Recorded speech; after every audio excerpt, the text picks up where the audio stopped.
140분 할 차례 맞죠? 네. 정부가 할게요. 네. 정부가 임대료 상승을 균형 가격 이하로 규제하면 이랬죠. 자, 여기까지 딱 읽으면 아 이게 임대료 규제 문제구나를 알아야 되겠죠. 임대료 규제 문제야. 단기적으로 임대주택의 공급량이 늘지 않기 때문에 단기에는 공급의 변화가 없지. 임대료 규제 효과가 충분히 발휘되지 못한다. 어때요? 틀렸죠. 자, 그래서 보세요. 임대료 규제.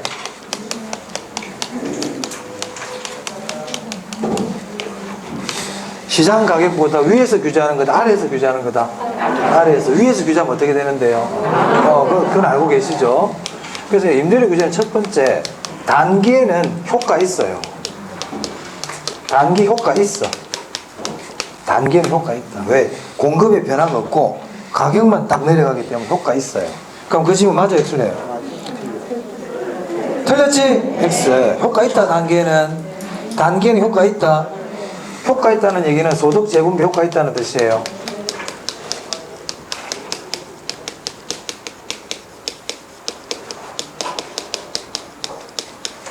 왜 단기 효과가 있어요?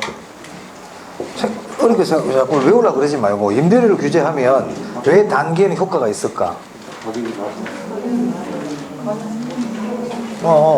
가격을 낮췄잖아, 그죠? 근데 보세요.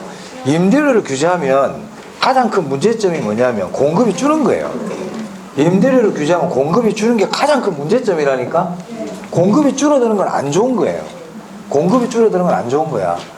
근데 임대료를 규제하면 공급이 줄거든요. 언제? 장기에. 그럼 단기에는 공급이 줄어요, 안 줄어요?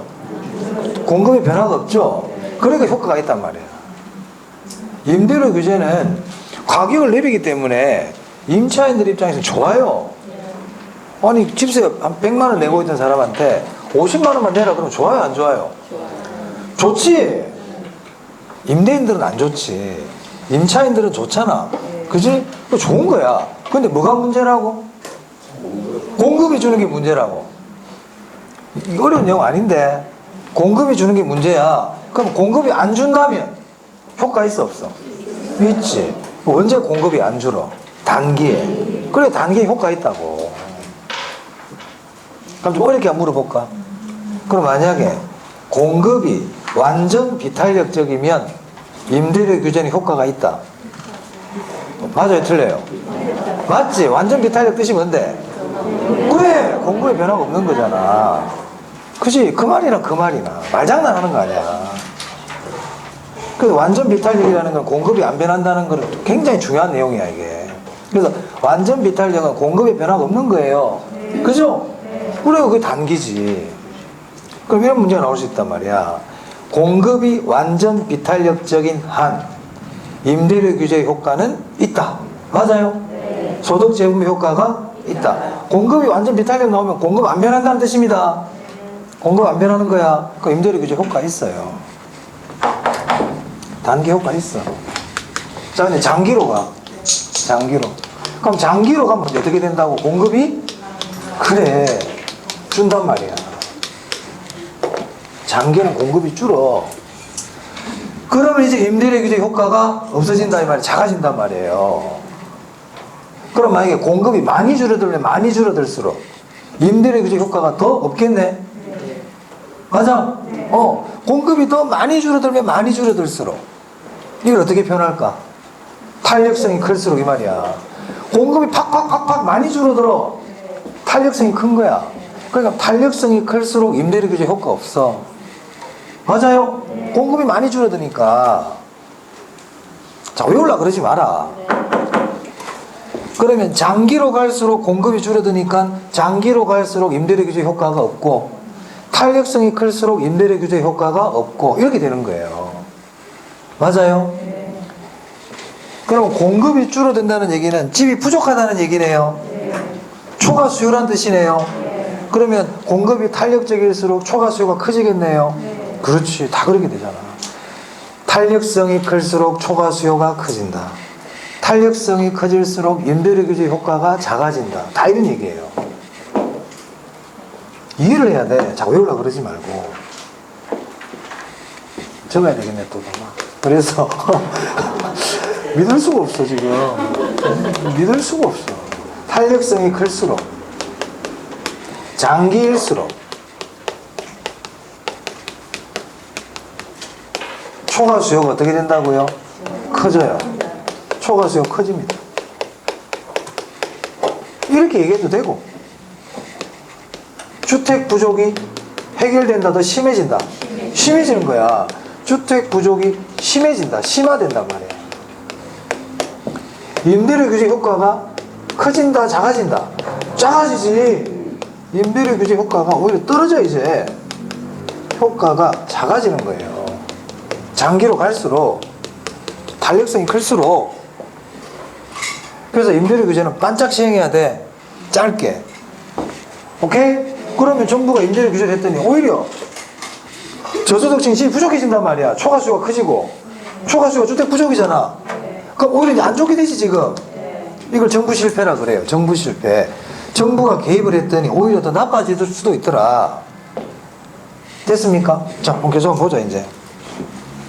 그럼 140은 X네. 단기에는 효과 있어? 단기에는 효과 있어. 잊어먹으면 안 돼. 자, 141번. 정부가 임대료 상승을 균형가격 이하로 규제했대요. 그럼 뭐야? 이것도 임대료 규제지? 장기적으로 기존 임대주택이 다른 용도로 전환되면서 임대주택의 공급량이 감소한다. 이제 알고 읽을 수 있겠어요? 그래, 알고 읽어야 돼. 모르고 읽는 게 우리 얼마나 처참하노, 이거. 비참한 거야. 시험장 갔는데 문제를 근데 무슨 말인지 모르겠어. 진짜 슬픈 일이야, 슬픈 일. 진짜 얼마나 마음 아픕니까? 이제 알고 읽어야 된다, 항상. 혹시, 넘겨보세요. 자, 임대료 규제 시 균형 임대료보다 임대료 상한이 높대. 그러면 아무런 영향을 미치지 않는다. 그래. 임대료 규제 시 균형 임대료보다 임대료 상한이 낮대요. 그럼 제대로 했죠? 그럼 임대료가 규제 이전의 균형 수준보다 낮아져서 단기에 비해 장기에 초과 수요가 더 발생할 수 있다. 장기로 갈수록 초과 수요도 커진다니까. 맞아요? 초과 수요가 더 발생할 수 있다, 이래도 되고, 주택 부족이 더 심해진다, 그래도 되고, 임대료 규제 효과가 떨어진다, 그래도 되고, 다 된다고.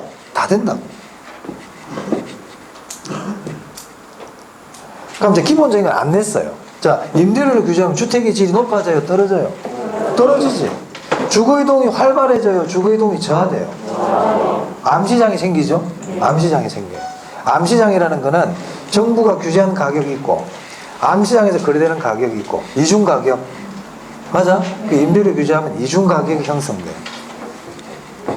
자, 144번입니다. 자, 144번은 임대료 보조입니다. 자, 임대료 보조에서는 144번을 반드시 알고 가야 되는데 꼭 기억해야 돼. 자, 임대료 보조를 하잖아요. 장기적으로 임대주택 공급은 증가합니다. 중요합니다. 145번. 정부가 임차인에게 임대료를 직접 보조해주면요, 단기적으로 시장 임대료가 어떻게 된다? 올라가요.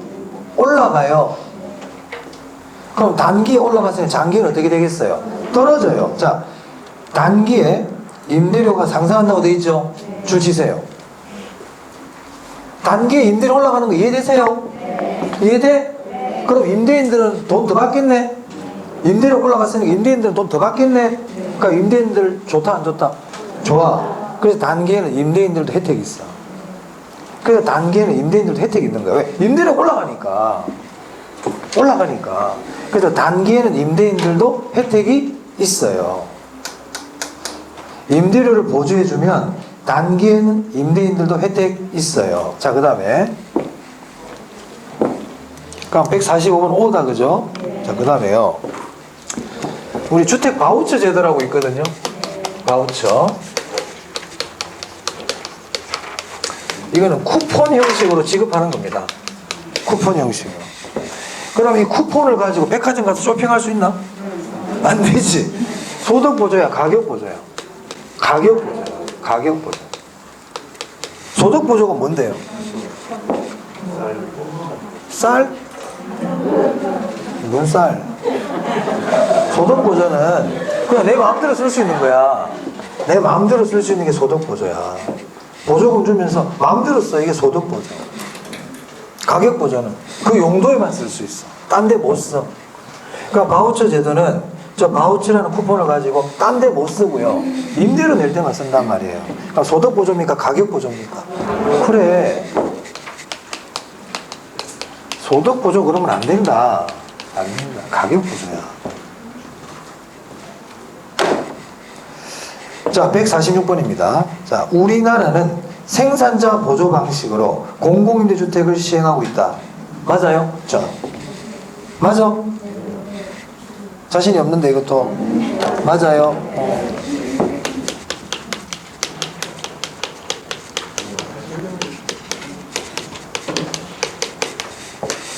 생산자 보조 방식이 뭐예요? 그래, 건설회사한테 돈 줘서 집 뒷재라는 거야. 그게 생산자 보조야. 다른 말로 아까 공급자 보조 그래도 돼. 돼. 대표적인 게 공공임대주택이라고.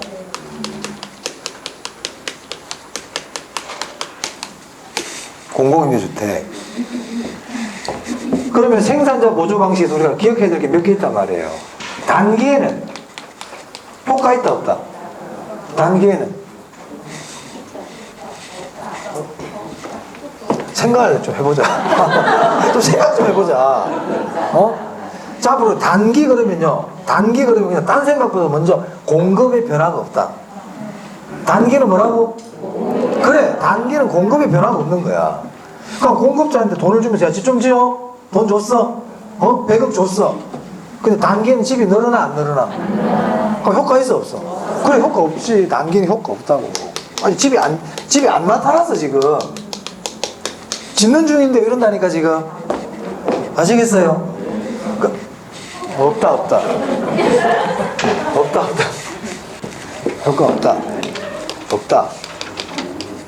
그럼 장기에는 뭐 장기에도 없다 그런다 적을 이유가 없지. 장기에는 당연히 있겠죠. 있단 말이야. 그 다음에 이게 중요하다고. 거주자들의 임차인이라 그럴까요? 공공임대주택이니까 임차인의 거주지 선택의 자유가 보장된다, 제한된다? 제한돼. 최근에 시험에 나왔잖아.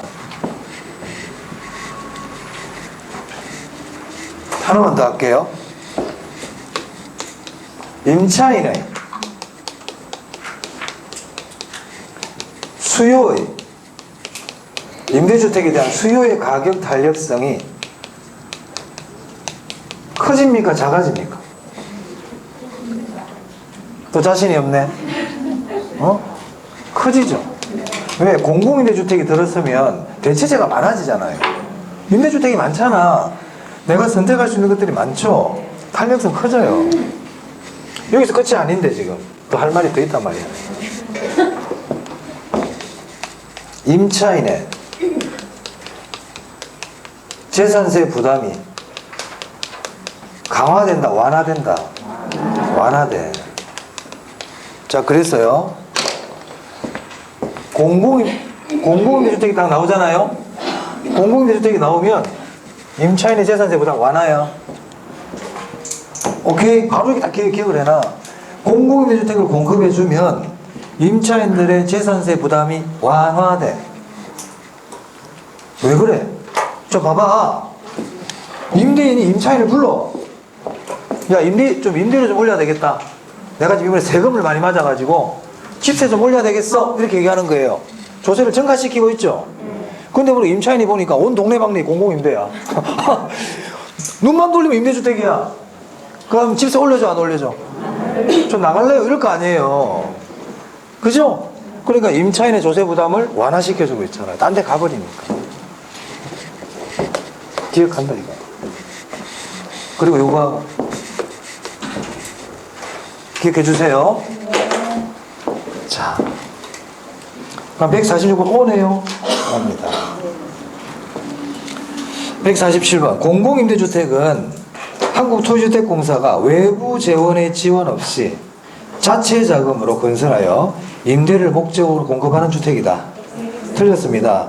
주택도시기금이라는 자금의 지원을 받습니다. 자, 외부 재원의 지원 없이 이 말 X예요.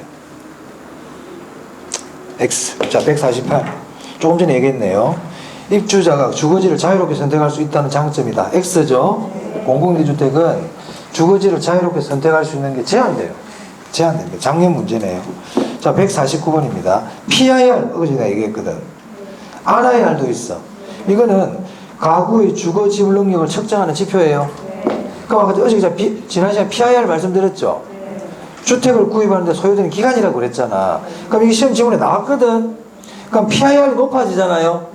PIR이 높아진다는 것은 집을 구입하기가 힘들다는 뜻이에요. RIR도 마찬가지예요. 이게 커진다는 것은 부담이 커진다는 뜻이에요. 같이 알아두세요.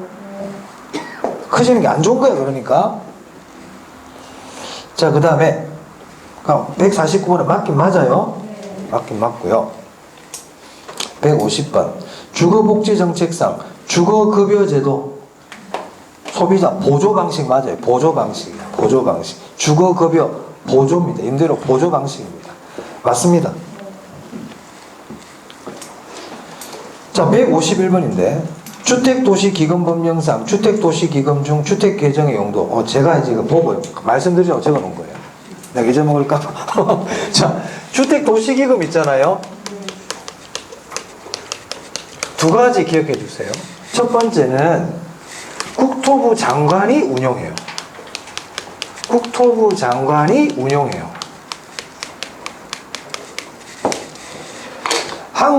한국주택금융공사가 한다 그러면 안 돼요. 한국주택금융공사의 업무다 그러면 안 돼요. 안 돼요. 안 돼요. 국토부 장관이 운영하는 거예요. 두 번째, 국민주택 규모 이하만 이용할 수 있어요.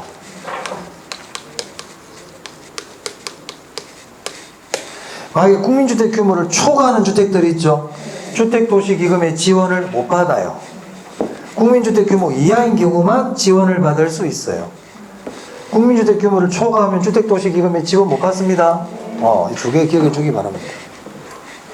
그럼 만약에 시험에서 다음 중 한국주택금융공사의 업무가 아닌 것은 그럼 제 찾아야 돼. 주택도시기금의 운용. 한국주택금융공사 하는 일 아닙니다. 자, 152번. 주택법령상 사업주체가 일반인에게 공급하는 공동주택 중 공공택지 외의 택지에서 주택가격 상승 우려가 있어 심의를 거쳐 지정하는 지역에서 공급하는 주택의 경우에는 기준에 따라 산정되는 분양가격 이하로 공급하여야 한다. 읽다가 다 잊어버렸네. 앞에 뭘 읽었는지. 자, 이거는 시험에 내기는 좀 그렇지만 기본 개념을 알기 위해서 낸 거예요. 자, 볼게요. 주택법령상 사업주체가 일반인에게 공급하는 공동주택 중에서 공공택지 외의 택지 줄쳐야 되겠네. 공공택지 외의 택지 줄치세요. 이게 민간택지거든요. 민간택지. 민간택지는 원칙적으로 분양가 자율화야. 원칙적으로 분양가 자율화라고. 아시겠죠? 그런데 주택가격 상승 우려가 있는 거야. 집값이 막 급하게 올라갈 우려가 있다고요. 그러면 주거정책심의회라고 있거든요. 주거정책심의위원회. 그 심의를 거쳐가지고 지정하는 지역에 대해서는 기준에 따라 산정되는 분양가격 이하로 공급해야 된다. 즉 분양가 상한제를 할 수 있다. 이 얘기란 말이에요. O예요, X야? O예요. O. 즉 민간택지인 경우에도 이런 특별한 사유가 있을 때는 분양가 상한제를 할 수가 있다. 이 얘기입니다. 아시겠어요? 그럼 여기서 끝내면 안 돼. 자, 그런데 그 밑에 적으세요. 다른 거 적을 필요 없고요. 경제특구,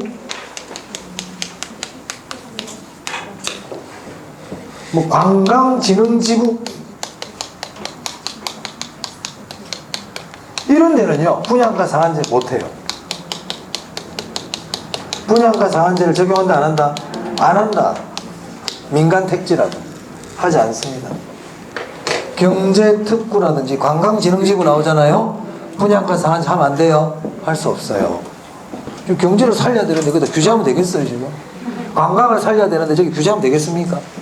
안 되지. 자, 그 다음 153번 주택법령상 국민주택 건설 사업을 추진하는 공공사업에 의하여 개발 조성되는 공동주택이 건설되는 용지. 이게 뭐예요? 이게 공공택지야. 이게 공공택지야. 그럼 이 공공택지에서는 분양가 상한제를 해야 되거든.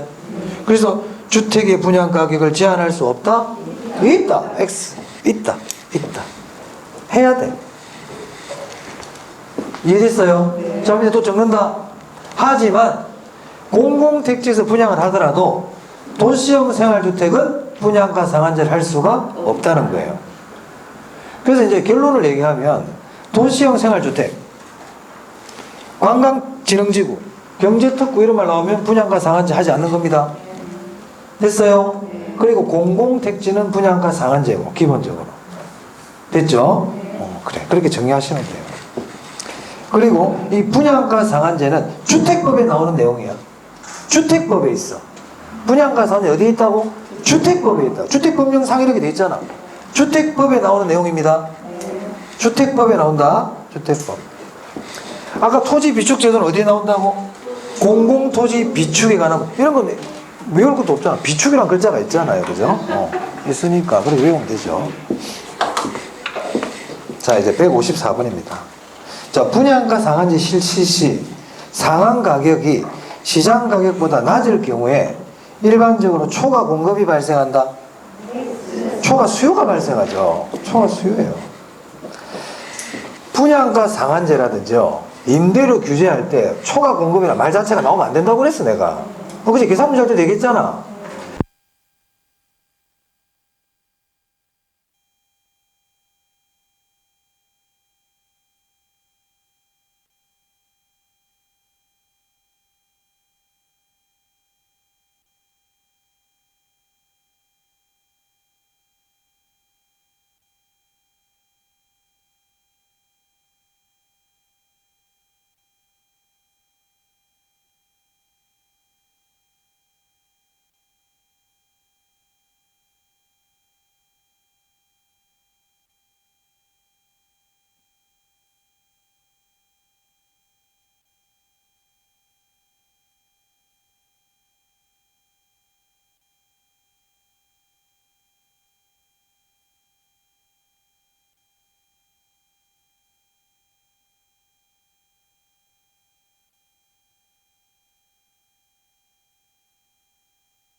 할까요? 네. 자, 155번입니다. 자, 155번. 분양가 상한제입니다. 거기 앞에 빠졌는데, 분양가 상한제라고 좀 적어주시고. 자, 분양가 상한제를 하게 되면요, 공급이 감소해요. 아까 우리 임대료 상한제와 똑같아. 공급이 위축되고, 주택의 질이 어떻게 된다? 떨어지지. 임대료 규제와 똑같습니다.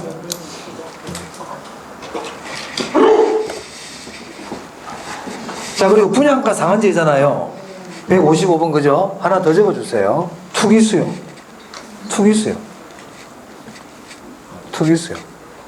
분양가 상한제 하면 투기수요가 일어날 수 있어요. 왜냐하면 시장 가격보다 낮은 가격에 분양을 하니까 당첨되면 비싸게 팔 수 있잖아요. 자, 그 다음 156번입니다. 선분양 제도네요. 선분양, 후분양이 있는데,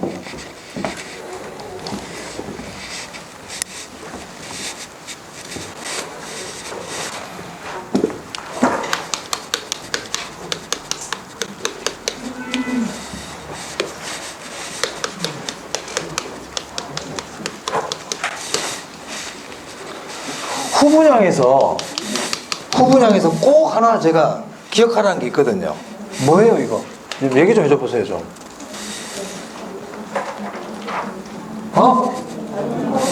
그래, 공급이 감소해. 주택의 공급이 감소해. 꼭 기억해야 돼. 공급이 감소해. 왜냐면 다 지어서 팔아야 되니까 조그마한 건설회사들은 집을 못 지어요. 그래서 주택의 공급이 감소해요. 꼭 기억해 주세요. 자, 선분양에서는요. 선분양. 뭐가 있을까? 투기수요. 뭐라고요? 투기수요. 전매 차익이 일어난다니까. 투기수요. 이 두 개는 꼭 기억합니다. 자, 그리고 선분양은 공급자 중심의 제도다. 소비자 중심이다. 공급자 중심이죠. 맞아요? 자, 건설 자금 이자를 누가 부담합니까, 이거? 소비자가. 그렇지. 소비자 부담. 그럼 이거는 여기는 반대겠네요. 반대입니다. 자, 그 다음에 후분양에서 이제 하나 더 기억하고, 우리 이제 개발론에 가면 후분양을 하게 되면 개발업자의 시장 위험이 그렇지, 증가하죠. 증가합니다. 분양이 안 되면 큰일 난단 말이야. 돈 들여 다 지어놨는데 분양이 안 되면 안 되겠죠. 그래서 후분양은 개발업자의 시장 위험이 공실이나 미분양이 시장 위험이잖아. 그게 더 커진다고. 후분양일 때. 그럼 156번 보세요. 선분양 제도는 분양권 전매를 통하여 가수요를 창출하게 되고 부동산 시장의 불안을 야기할 수 있다. 맞습니다. 투기수요.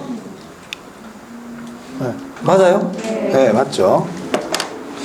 그래서 156번 오. 자, 이제 157번부터는 조세 문제인데요. 조세 부과는 수요자와 공급자 모두에게 세금을 부담하게 하나. 맞아요? 둘 다 부담하게 하죠. 상대적으로 가격 탄력성이 낮은 쪽, 비탄력적인 쪽이 세금을 더 많이 부담한다. 맞습니다. 탄력성이 작은 쪽이 세금을 많이 부담해. 많이 부담해. 158. 공공임대주택의 공급 확대는 임대주택의 재산세가 임차인에게 전가되는 현상을 완화시킬 수 있다. 여기 있네. 지우지도 않았네 내가. 맞죠? 완화시킬 수 있다고요. 거래세 인상에 의한 세수입 증가분은 정부의 기속됨으로 경제적 손실은 발생하지 않는다. X. 자, 이렇게 기억합니다. 세금을 부과하잖아요. 경제적 손실 발생해요. 세금을 부과하면요, 경제적 손실 발생해요. 그리고 경제적 손실 줄치고요. 자원 배분 왜곡 이렇게 적었어요. 그럼 세금을 부과하면요, 자원 배분 왜곡 발생해요. 그러면 이제 아까 배웠던 거 연결해 볼게. 세금을 부과했어. 공급이 비탄력적일수록 나왔다. 그럼 경제적 손실 커진다, 작아진다? 작아진다. 자원 배분 왜곡 커진다, 작아진다? 작아진다. 세금을 부과했다. 공급이 완전 비탄력적이라고 나왔어. 그럼 경제적 손실은 발생하지 않는다. 자원 배분 왜곡 발생하지 않는다. 이렇게 되는 겁니다. 됐어요? 그런 말이 없으니까 순손실 발생해. 발생합니다. 근데 그게 비탄력적일수록 손실은 작아진다 이 말이에요. 완전 비탄력이면 손실은 발생하지 않는다. 이렇게 되는 겁니다. 자, 160번요. 자, 동결 효과 나왔네요. 동결 효과 나오면 공급 감소, 가격 상승. 동결 효과 나오면 공급 감소, 가격 상승. 그러니까 중간 말을 쏘가 넘어가지 말고요. 다른 걸 읽으려고 생각하지 마. 다른 거나 읽으려고 그러지 마. 공급 감소, 가격 상승 그러면서 딱 그것만 찾아. 그 뭐라고 돼 있어? 셋째 줄에. 공급이 증가한다고 돼 있지? X. 그 앞에 뭐 양도소득세를 납부하기 위하여 이런 거 읽다 보면 헷갈려요. 읽다 보면 헷갈린단 말이야. X. 동결 효과. 공급 감소, 가격 상승. 자, 161번요. 토지 공급의 가격 탄력성이 0이래요. 공급의 탄력성이 0이래요. 이때 조세를 부과했대. 그러면 공급자가 다 부담해야 되겠네. 그러니까 소유자가 전부 부담하게 된다. 오. 옆에다 적으세요. 조세의 증가가 발생하지 않는다. 쥐가 다 부담해야 되니까. 증가가 일어나 안 일어나? 안 일어나지. 안 일어나지. 공급자가 소유자 아닙니까 지금 여기서. 그러니까 소유자인 공급자한테 세금을 부과했더니 공급자가 다 부담한대. 그 말은 다른 사람한테 떠넘기지 못했다는 얘기잖아요. 조세의 증가가 일어나지 않죠. 어떨 때? 공급의 가격 탄력성이 0일 때 조세의 증가가 안 일어나. 대표적인 토지야. 162번. 개발이익 환수제에서 개발이익은 개발사업 시행에 의해 물가상승분을 초과해 개발사업을 시행하는 자에게 기속되는 사업이윤의 증가분이다. 틀렸죠? 물가상승분이 아니고요. 정상지가 상승분을 초과해야 돼. 정상지가 상승분을 초과하는 게 개발이익이야. 정상지가 상승분 초과예요. X. 내 마음대로 생각하면 안 돼.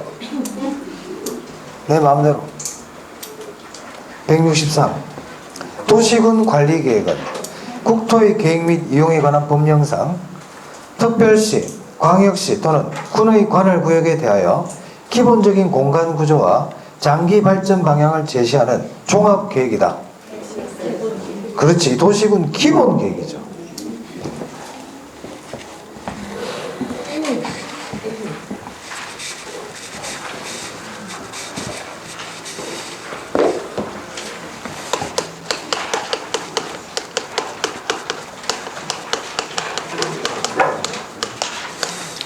자, 도시군 기본계획이 수립되고 나면 도시군 관리계획이 나오죠.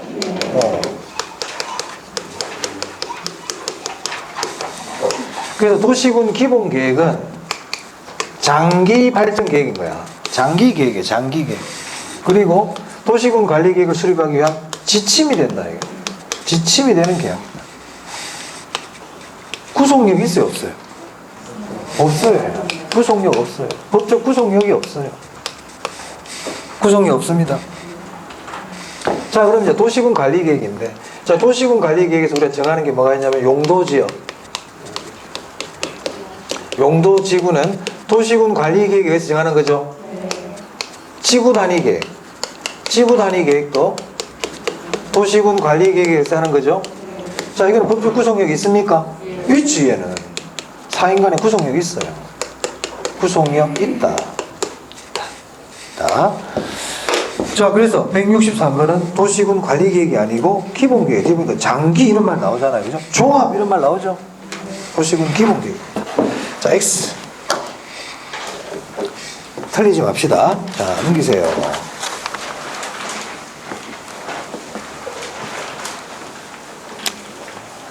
자, 그 다음에 164번인데요. 재건축 부담금은 정비사업 중 재건축 사업 및 재개발 사업에서 발생되는 초과이익을 환수하기 위한 제도로서 도시 및 주관경 정비법령에 의해 시행되고 있다. 자, 도시 및 주관경 정비법령이 아니고요. 재건축 이익에 대한 초과 환수에 대한 법률이 있어요. 재건축 초과 이익 환수에 관한 법률. 그래서 도시 및 주관경 정비법령이 아니고 재건축 초과 이익 환수에 관한 법률이 있어요. 그러니까 초과이익 환수에 관한 법률에 의해서 초과이익을 환수해야지 그냥 다른 법에 의해서 환수하는 게 아닙니다. 그래서 164번 X다. 초과이익 환수에 관한 법률이 있어요. X. 자, 그 다음 165번 볼게요. 국토부 장관은 줄쳐야 되겠네요. 도시의 무질서 확산 방지. 이거 뭐라고 그랬어요? 개발 제한구역. 개발 제한구역. 그럼 개발 제한구역인지를 봐야 돼. 개발 제한구역 돼 있죠? 네. 토지의 투기적인 거래 이런 말로 뭐라고 그랬어요? 토지의 투기적인 거래가 우려돼요. 그럼 뭐라고? 토지거래 허가제도. 토지거래 허가구역을 정할 수 있습니다. 토지거래 허가구역. 도시의 무질서 확산 방지 개발 제한 구역. 자, 166번요. 투자론. 부동산은 주식 등 금융상품에 비해서 단기간에 현금화할 수 있는 가능성이 높다. 틀렸죠. 황금성이 낮아요. 167번. 지금 여러분들 지금 문제 풀 때 시험 문제 푼다 생각하고 딱 집중해서 풀어야 돼. 딴 생각하면 풀면 안 된다. 네? 내가 여러분 머릿속으로 들어가 보진 않았지만 지금 시험 8일밖에 안 남았어. 지금은 눈이 반짝반짝 해야 돼. 옆에서 불이 나도 몰라야 돼. 지금은 옆에 누가 불이 나도 나는 몰라. 난 지금 이만 보고 있어. 나 몰라. 불나도. 여러분도 몰라야 돼요. 자, 167번. 어떤 부동산에 대한 투자자의 요구 수익률이 기대 수익률보다 크대. 그럼 기대 수익률이 작네? 그럼 이번은 첫 번째, 투자하면 안 되겠다, 그죠? 이거 알아야 되고요. 자, 기대 수익률이 작죠? 그럼 앞으로 기대 수익률이 어떻게 된다? 점차 상승하겠죠. 무슨 말이 이해됩니까? 기대 수익률이 작으니까 앞으로 기대 수익률이 점점 상승한다. 이렇게 해야 된다. X. 기대 수익률이 점차 하락이 아니고 점차 상승. 자, 168. 위험을 관리하는 방법 중에 요구 수익률을 상향 조정해야 돼. 요구 수익률은 상향 조정해야 돼. 기대 수익률을 하향 조정해야 돼. 요구 수익률은 상향, 기대 수익률은 어떻게? 하향. 주의. 자, 그 다음. 그럼 168번 틀렸네요? 틀렸어요. 자, 그 다음에요. 169번입니다. 장래 인플레가 예상될 때 대출자는 변동이자율 대신 고정이자율로 대출하기를 선호한다. 틀렸죠? 대출자는 동그라미 해야 돼. 대출자냐 차입자냐 항상 주의 깊게 봐야 됩니다. 저 앞으로 물가가 오를 거라고 예상이 되는데 대출자는 당연히 변동이자율로 대출해야 되겠죠? 그래서 앞으로 인플레가 예상될 때 대출자는 변동금리가 유리한 거고요. 차입자는 고정금리가 유리한 거예요. 그럼 틀렸다, 그죠? 자, 틀렸고요. 유동성 위험이 뭐예요? 현금화하는 과정에서 발생한 손실이거든. 여기 현금화하는 과정 딱 나오네. 현금화하는 과정.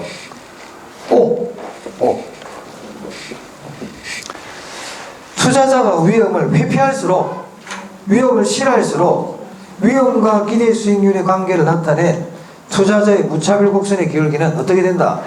가파르게 된다. 중요하다. 가파르게 된다. 위험을 싫어할수록 무차별 곡선은 가파르게 된다. 가파르게 된다. 172. 위험과 기대 수익률은 부의 상관관계를 가진다. 위험과 기대 수익률, 위험과 수익은 항상 정의 관계를 가집니다. 정, 그래서 우상향하는 거야. 효율적 전선도 우상향하는 거고, 무차별 곡선도 우상향하는 거고, 다 우상향한단 말이에요. 정, X. 무이율의 상승은 투자자의 요구 수익률을 하락시키는 요인이다. 상승시킵니다. 그래서 무이율, 예상 인플레율, 위험 할증률이 올라가면 요구 수익률은 다 상승한단 말이에요. X. 지금 잘하고 있죠, 지금? 다 맞추고 있죠? 오케이. 틀리면 안 된다. 틀리면 다 별표한다. 본인들이 틀리면 다 별표도 하고 나중에 또 봐야 돼. 부동산 투자안이 채택되기 위해서는 요구 수익률이 기대 수익률보다 커야 한다. 기대 수익률이 커야 되죠? 오케이. X. 기대 수익률이 커야 된다. 기본이다, 기본. 그죠? 자, 위험 조정 할인율을 적용하는 방법. 위험 조정 할인율 딱 나오면 아는 건 하나밖에 없어, 우리. 위험한 투자일수록 높은 할인율. 위험한 투자일수록 높은 할인율 써야 돼. 위험 조정 할인율을 적용하는 방법으로 장래 기대되는 소득의 현재 가치를 하는, 이런 거 필요 없는 얘기야. 위험한 투자일수록 나와 있죠? 어떤 할인율? 높은 할인율. 낮은 X. 176번. 보수적 예측 방법은 투자 수익의 추계치를 하향 조정함으로써, 수익을 낮게 잡으라는 얘기거든요. 하향 조정함으로써 미래에 발생할 수 있는 위험을 상당수 제거할 수 있다는 가정에 근거를 두고 있다. 요구 수익률은 하향 조정한다, 상향 조정한다? 상향 조정하는 거야. 기대 수익률은요? 투자 수익의 추계치는요? 하향 조정하는 거야. 추계치도 마찬가지 하향 조정하는 거야. 추계치라는 것도 뭐냐면 내가 수익을 대충 구해보는 걸 얘기하는 거예요. 그걸 낮게 잡아라 이 말이야. 추계라는 거는, 수익의 추계라는 거는 내가 수익을 한번 구해보는 걸 얘기하거든요. 내가 직접 구해보는 걸 얘기한다고. 그 높게 잡아라, 낮게 잡아라. 낮게. 요구 수익률은 뭔데? 요구 수익률은 내가 계산해서 구하는 게 아니고 내가 말 그대로 이 투자해서 얻기를 원하는 수익률이 요구 수익률인 거야. 내가 계산하는 수익률이 아니에요. 요구 수익률은 내가 계산해서 구하는 게 아니고요. 계산하는 건 기대 수익률인 거야. 요구 수익률은 무위험률 있지? 은행에 있는 그 무위험률에다가 내가 위험에 대한 대가 더하고, 그리고 앞으로 물가가 오를 걸 예상한 걸 더해서 구하는 게 요구 수익률이야. 그러면 요구 수익률은 어떻게 조정해라? 높게 조정해란 말이야. 하지만 내가 기대하는 기대 수익률이라든지 내가 지금 앉아가지고 구해보고 있는 수익에 대한 예상치, 추계치는 어떻게 잡아라? 낮게 잡아라. 이 얘기입니다. 오케이? 자, 그럼 보자. 또 어려운 거 한번 물어볼게. 그럼 기대 수익률을 하향 조정하라고 그랬잖아요. 그죠? 그럼 기대 수익률을 하향 조정한다는 건 어떻게 하향 조정할까요? 자, 무슨 말이냐? 자, 우리 기대 수익률 어떻게 구해요? 자, 호황일 경우의 수익에다가 곱하기 호황 확률 이렇게 안 했나 우리? 했지? 더하기 불황일 경우의 수익에다가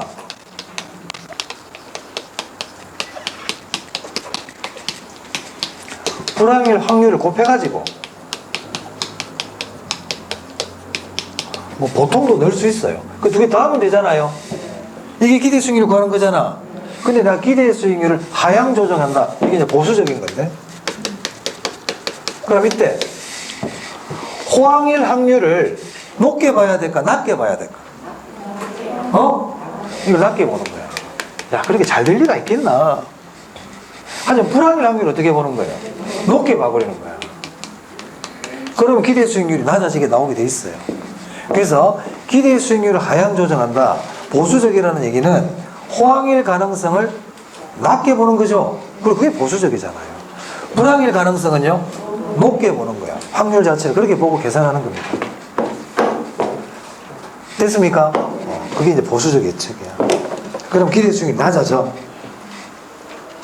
177번. 엊그저께 냈던 거 그대로다. 자본환원율. 답도 기억나겠다, 이제 이거는. 자, 그 기업부터 미험 중에서요, 제일 중요한 게 리얼이에요, 리얼. 리얼. 이건 잊어먹으면 안 된다고요. 177번. 박스 안에 리얼. 읽어볼게요. 자본환원율이 상승하면, 자, 자본환원율 일종의 수익률이라고 생각하라고 그랬죠? 수익률 환원율이에요. 할인율이에요. 그럼 자본환원율이 상승하면 자산 가격은 어떻게 된다고요? 하락해요. 하락해요. 하락해요. 틀렸단 말이에요. 틀렸다. 그럼 기억 한번 보자. 엊그저께 했던 거야. 얼마나 잘 기억하는지 볼게. 자본환원율에 관한 설명이 옳은 것은 자본의 기회비용을 반영하므로 자본시장에서 시장금리가 상승하면 함께 상승한다. 맞아요? 대답이 왜 이렇게 작아? 맞지? 엊그저께 했는데 강의실이 떠나가도록 맞아요 그래야지 지금. 맞아. 부동산 자산이 창출하는 순영업 소득에 해당 자산의 가격을 곱한 값이다. 나눈 값이다. 그렇지. X. 그래. 잘하고 있어. 자산 가격 상승에 대한 투자자들의 기대를 반영한다. 반영합니다. 리얼은 조금 전에 했어. X. 프로젝트의 위험이 높아지면 자본환원율도 상승한다. 맞아요. 오. 좋아요. 옳은 거 몇 번이었어요? 기업, 디귿, 미역. 기출문제 그대로 냈다. 리얼 기억합니다. 리얼. 리얼을 알면 답 찾는 데 도움이 많이 돼. 옳은 거 모두 찾게 때. 자, 178. 장래에 기대되는 수익 흐름이 주어졌을 때 요구 수익률이 클수록 부동산의 가치는 증가한다. 틀렸죠? 이 요구 수익률 일종의 자본 환원율인 거야. 이 요구 수익률 일종의 자본 환원율이라고. 그럼 요구 수익률이 커지면 부동산 가치는 어떻게 된다? 하락해요. 그럼 요구 수익률은 어떨 때 커져요? 위험을 싫어하는 투자자일수록 커지겠죠. 그러니까 위험을 싫어하는 투자자일수록 똑같은 부동산인데도 그 사람이 보는 가치는 작아지는 거예요. 위험을 싫어하는 사람일수록.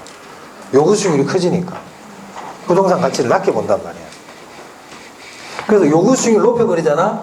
요구 수익률을 높이면 가치를 낮게 봐요. 그게 보수적으로 돼버리는 거야. 그래서 위험을 관리할 때는 요구 수익률을 상향 조정해라. 요구 수익률을 상향 조정하면 투자 가치를 낮게 보게 되거든. 그럼 위험을 좀 피할 수가 있죠. 우리가 어떨 때 위험에 빠져요? 과대평가하면 위험에 빠진단 말이에요. 이게 부동산 가치가 5억밖에 안 되는데 내가 10억이 되겠구나 하고 뛰어들면 망하는 거야. 그렇죠? 그럼 위험을 관리하려면 그 투자 가치를 좀 낮게 잡아줘야 된다. 그럼 투자 가치를 낮게 잡아주려고 그러면 요구 수익률을 높여야 될 거 아니에요. 그래서 요구 수익률을 상향 조정해라. 이렇게 얘기하는 거예요. 이해되세요? 그래서 위험을 관리할 때는 요구 수익률은 높게 잡아라. 하지만 네 기대는 낮춰라. 이런 얘기예요. 기대는 낮춰라. 그래서 178번 X입니다. 중요한 지문입니다. 이것도. 180번까지만 하고 정심하겠습니다. 자, 179번요. 요구 수익률이란 투자자가 투자하기 위한 최대한의 수익률을 말하는 것으로. 틀렸죠? 요구 수익률은 최소한의 수익률이에요. 항상 잊어먹으면 안 돼. 최소한의 수익률을 말하는 것으로 시간에 대한 비용을 고려하지 않는다. 시간에 대한 비용이 무이익률이에요. 시간에 대한 비용이 무이익률이에요. 그러면 요구 수익률 계산할 때 시간에 대한 비용을 고려하지 않습니까? 네. 하잖아. 무이익률 고려하잖아요. 그러니까 무이익률은 시간에 대한 비용이야. 그 말은 위험하고는 관계가 있다 없다? 아니 내가 시간에 대한 비용이라고 하는데 위험 관계도 없는. 시간에 대한 비용이니까 위험과 관계 있어 없어? 없어. 그래서 무이익률은 투자자의 개별 위험 혐오도와는 상관이 없어요. 무이익률은 투자자의 위험 선호도와 무관합니다. 시간에 대한 대가라니까. 시간에 대한 대가야. 적어야 되겠다. 무위험률 시간의 대가다. 개별 투자자의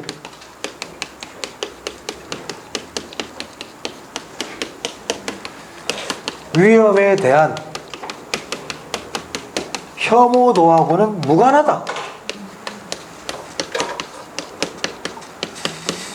그럼 이 말은 무위험률은 개별 투자자의 위험 혐오도에 의해서 결정된다. 그러면 맞다는 거야? 틀렸다는 거야? 틀렸다는 얘기죠? 그럼 무위험률은 무엇에 의해서 결정이 돼? 그리고 시간의 대가인데 시간의 대가로 가자. 그럼 무위험률은 무엇에 의해서 결정이 될까? 투자자의 위험 혐오도와 관계가 없이 결정이 되니까 그럼 무엇에 의해서 결정이 되느냐? 일반 경제 상황에 의해서 결정이 되는 거예요. 경제가 좋으냐 나쁘냐 호황이냐 불황이냐.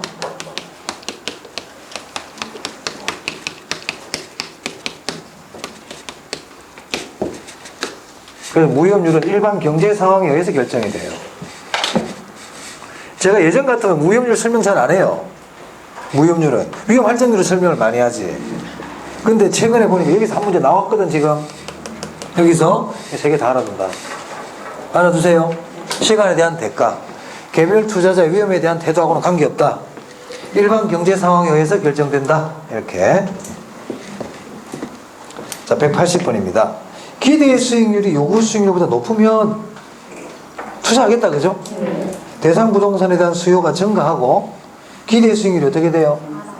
기대 수익률이 어떻게 돼? 하락하지. 지금 기대 수익률이 크잖아. 떨어져야지. X. 아까도 앞에 있었잖아요. 자, 그래서 180은 X입니다. 자, 여기까지 하고요.